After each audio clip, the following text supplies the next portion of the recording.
Mister Mauro Zironelli ci chiude con una sconfitta. La gara col Treviso è stata però una gara tutto sommato equilibrata. Cos'è mancato secondo te? Ci è mancato il gol, credo, nel primo tempo, che quando fai 7 occasioni da gol nitide in un tempo, si spera sempre che un paio almeno possono andare bene, però non ci siamo riusciti.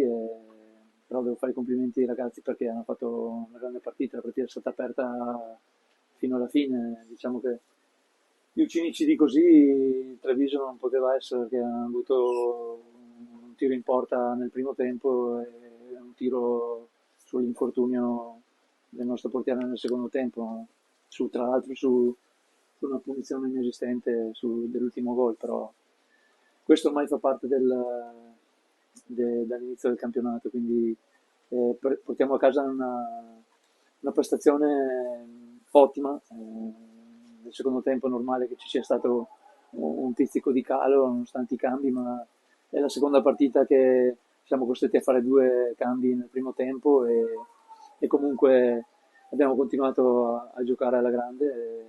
Ripeto, ci metterei la firma ad avere 7 occasioni da gol nei primi tempi, però purtroppo non siamo stati fortunati, e abbiamo pagato, secondo me, troppo caro questo risultato. Si può, si può dire che oggi è davvero piovuto sul bagnato perché è immediato l'infortunio di Bussi, poi la necessità di sostituire anche il portiere e la Il poca. portiere è stato sostituito su un fuorigioco nettissimo, dove ovviamente non alzano la bandierina, aspettano che ci sia lo scontro, e il nostro portiere è uscito su uno scontro con un fuorigioco che doveva essere fischiato subito, perché vedi che si stanno scontrando. Cioè, io queste cose qua non le concepisco, parlo proprio in generale. Se è fuori gioco lo alzi, perché si stanno scontrando due giocatori che tra l'altro non si vedono. Gli può andare male al portiere come gli poteva andare male all'attaccante loro. Cioè, queste cose sono al di là, cioè, sono cose che sono evitabilissime. Non riesco a capire perché vedi che c'è uno scontro, sai che è fuori gioco, però aspetti cosa? Cioè, io queste cose qua purtroppo non riesco a concepirle. Non è un errore, non sto parlando di errori arbitrali o cose. Sto dicendo che si possono evitare questi infortuni, e abbiamo il portiere fuori perché era un fuorigioco nettissimo che bastava fischiare subito, e nessuno si fa niente. Alzare soprattutto prima la bandierina. Tutto qua. Mi permetto quindi, proprio guardando nell'ottica della prossima gara, si va ad affrontare una squadra in salute che reduce da 4 risultati utili consecutivi. Dal punto di vista numerico, anche la squadra come sta, visto gli infortuni di oggi e i pregressi?